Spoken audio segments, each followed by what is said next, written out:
de ce jour, je l'ai intitulé « Appartenir à la meilleure armée ».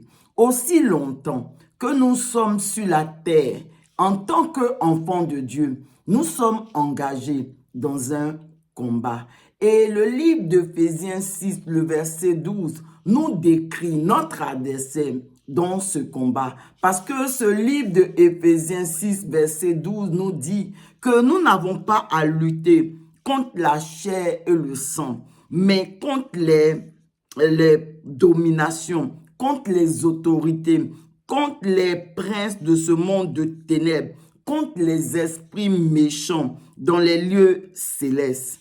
Ainsi, mes bien-aimés, de façon simple, ce livre d'Éphésiens nous dit que nous n'avons pas à lutter contre les hommes, mais nous avons à lutter contre les géants. Et cette notion de géant, le peuple d'Israël en sait quelque chose. Souvenez-vous du peuple d'Israël dans le désert. Lorsqu'ils vont arriver à l'entrée de la terre promise, Dieu va demander à Moïse d'envoyer 12 espions sur la terre promise pour l'explorer. Et la Bible nous dit que lorsque ces 12 espions ont exploré cette terre promise, ils ont été étonnés, surpris de voir que cette terre promise, elle était habitée. Et elle était habitée par des géants tellement grands que les espions ont eu peur. Et la Bible dit que, quand la Bible dit qu'ils se sont vus, et c'est eux-mêmes qui vont le dire, ils se sont vus aux yeux de ces géants-là comme des sauterelles. Amen. Et donc, la Bible dit que parmi ces 12 espions, il va y avoir 2 clans. Il y a un clan de 10 espions qui vont donc, lors de leur retour, pendant leur rapport qu'ils vont faire à Moïse et au peuple de Dieu, ils vont dissuader le peuple d'aller prendre possession de cette terre promise parce que à cause des géants qui y habitaient. Et il disait au peuple que ces géants étaient tellement grands, tellement forts, que le peuple, ils allaient faire une bouchée du peuple. Le peuple ne pourrait pas tenir devant tous ces géants. Et en face de ces 10 espions, il y avait 2 autres espions, Josué et Caleb, qui ont, eux, encouragé le peuple à aller prendre possession de cette terre promise, malgré tous les géants qui y habitaient. Parce qu'ils ont dit au peuple de Dieu, puisque c'est Dieu qui nous envoie, lui-même il va nous accompagner, il va combattre pour nous, de sorte que nous allons venir à bout de tous ces géants. Mais malheureusement, le peuple va écouter l'avis des 10 autres espions qui les dissuadaient. Et donc, le peuple va refuser d'aller prendre possession de cette terre promise. Et la Bible dit que tous ceux de plus de 20 ans qui sont sortis de l'Égypte et qui vont tous mourir dans le désert parce qu'ils n'ont pas voulu aller combattre les géants. Ils n'ont pas voulu aller prendre possession de la terre promise. Eux qui pensaient que les géants allaient les tuer, c'était même pas les géants qui les ont tués, c'est leur désobéissance vis-à-vis de Dieu. Amen. Ils n'ont pas compris que avec Dieu, ils étaient plus que vainqueurs. Et que le combat qu'ils avaient à livrer contre ces géants ne leur appartenait pas, mais il appartenait à Dieu. Ils n'avaient pas compris que Dieu avait un plan, un merveilleux plan pour eux, pour qu'ils viennent à bout de tous ces géants. Et le plan de Dieu pour eux, c'était de former une armée, l'armée de Dieu. Et cette armée de Dieu, elle est conduite par Dieu lui-même. La Bible appelle Dieu l'Éternel des armées parce que c'est lui-même qui conduit son armée. Et cette armée de Dieu, les soldats de cette armée de Dieu, ce sont des sacrificateurs, c'est-à-dire des serviteurs qui acceptent de payer le prix, d'apporter leur sacrifice devant Dieu, leur Père. Parce que ces sacrificateurs-là, seuls les fils de Dieu peuvent être sacrificateurs de l'Éternel des armées. Et ces soldats de l'armée de Dieu, ces sacrificateurs de l'Éternel, il y a une chose qui les caractérise. En plus du sacrifice qu'ils apportent à Dieu, ces sacrificateurs-là transportent la présence de Dieu. Et parce qu'ils transportent la présence de Dieu, cette armée de Dieu dont ils font partie, elle est la meilleure sur la terre. Parce que Dieu lui-même, puisque les soldats, les sacrificateurs le transportent, Dieu lui-même participe à ce combat. Il conduit son peuple dans ce combat. Et avec Dieu, cette armée est toujours victorieuse. Gloire à Dieu. Et on comprend aussi alors pourquoi dans l'ancienne alliance, les sacrificateurs, ils transportaient l'arche de l'alliance pour symboliser qu'en fait les sacrificateurs, comme on l'a dit un peu plus haut dans ce message, ils transportent la présence de Dieu. Mais en réalité, écoutez, Dieu ne désirait pas que ce soit seulement une catégorie de personnes qui transportent sa présence, mais Dieu voulait que ce soit tout son peuple qui soit un peuple de sacrificateurs. Il voulait faire de tout son peuple un peuple de sacrificateurs. C'est pour cela que dans Exode 19, le verset 6 nous dit, et c'est Dieu qui parle à son peuple, Dieu dit, vous serez pour moi un royaume de sacrificateurs et une nation sainte. Voilà les paroles que tu diras aux enfants d'Israël.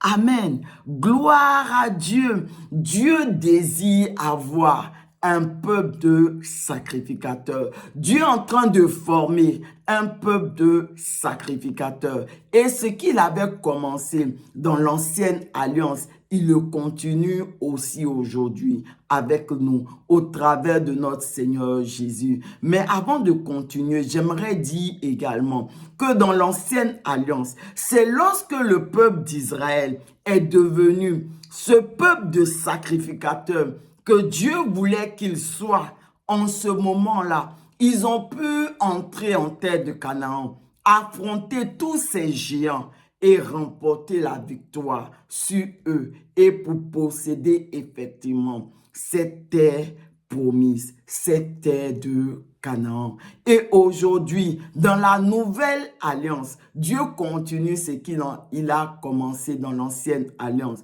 Dieu est en train de former un peuple de sacrificateurs. Et c'est en cela que notre Seigneur Jésus dit qu'il est venu pour former un royaume de sacrificateurs.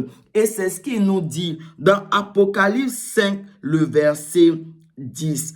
Amen. Et cette armée de Dieu, ce peuple de sacrificateurs qui constitue cette armée de Dieu, elle ne cesse de remporter des victoires parce que Dieu lui-même combat pour son peuple. Souvenez-vous, ces sacrificateurs, ils transportent la présence de Dieu. Donc, au cours du combat, ils invitent Dieu. Dieu vient prendre la première place. Il vient conduire son armée et il n'y a pas de raison. Et on comprend bien que le peuple de Dieu, l'armée de Dieu, elle est toujours dans la victoire.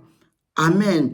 Et Éphésiens 6, le verset 13 au verset 17, nous dit que il y a un certain type, il y a des armes de Dieu que le peuple d'Israël, le peuple de sacrificateurs doit revêtir. Et ces armes de Dieu, la Bible les cite en nous disant qu'il y a la ceinture de la vérité, la cuirasse de la justice, le zèle de l'évangile, le bouclier de la foi, le casque du salut et l'épée de l'esprit que chaque soldat de l'armée de Dieu, chaque sacrificateur de l'armée de Dieu doit révertir pour remporter la victoire sur tous ces géants, sur tous les ennemis qui se lèvent au-devant du peuple de Dieu.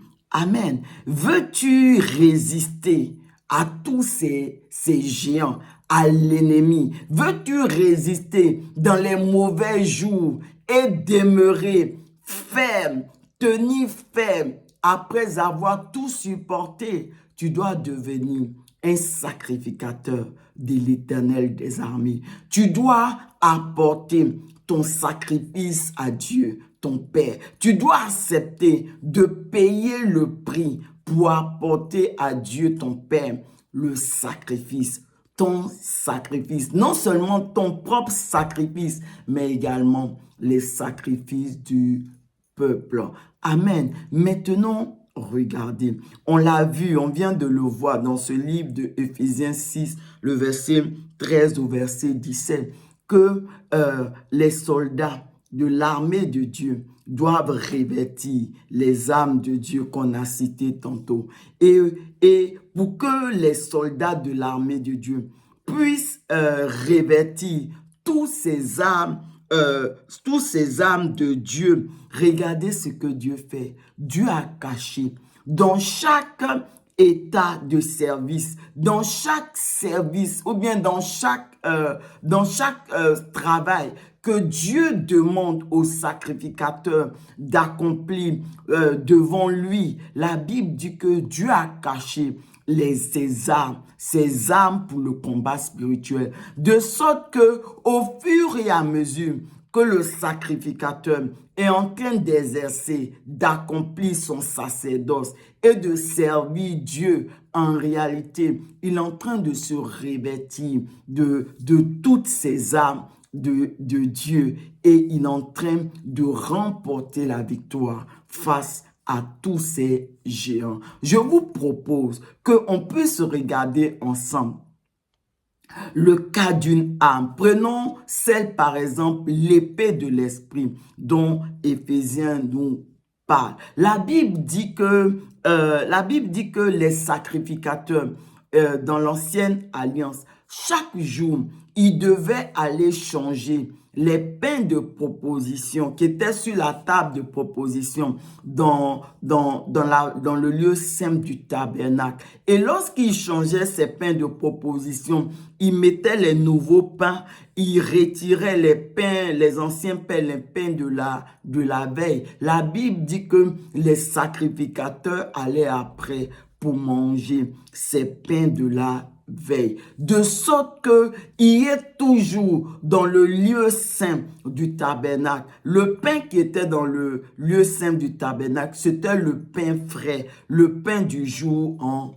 question. Et en face de ces pains de proposition, il y avait le chandelier qui éclairait ce pain-là. Et les sacrificateurs devaient également, chaque jour, veiller à ce qu'il y ait de l'huile dans le chandelier, afin que le feu du chandelier ne s'éteigne jamais. Et donc, qu'est-ce que cela veut nous dire? Mes bien-aimés, la Bible dit que ces pains de proposition que les sacrificateurs devaient renouveler quotidiennement étaient en réalité une image de la parole de Dieu. Et on voit donc que chaque jour, les sacrificateurs, ils devaient aller renouveler les pains de proposition, la parole de Dieu. Ils devaient changer, mettre une nouvelle parole. Et la parole de la veille, l'ancienne parole qu'ils avaient enlevée, ils devaient prendre aussi le temps de la manger. Et donc, mes bien-aimés, qu'est-ce que ça veut dire pour nous?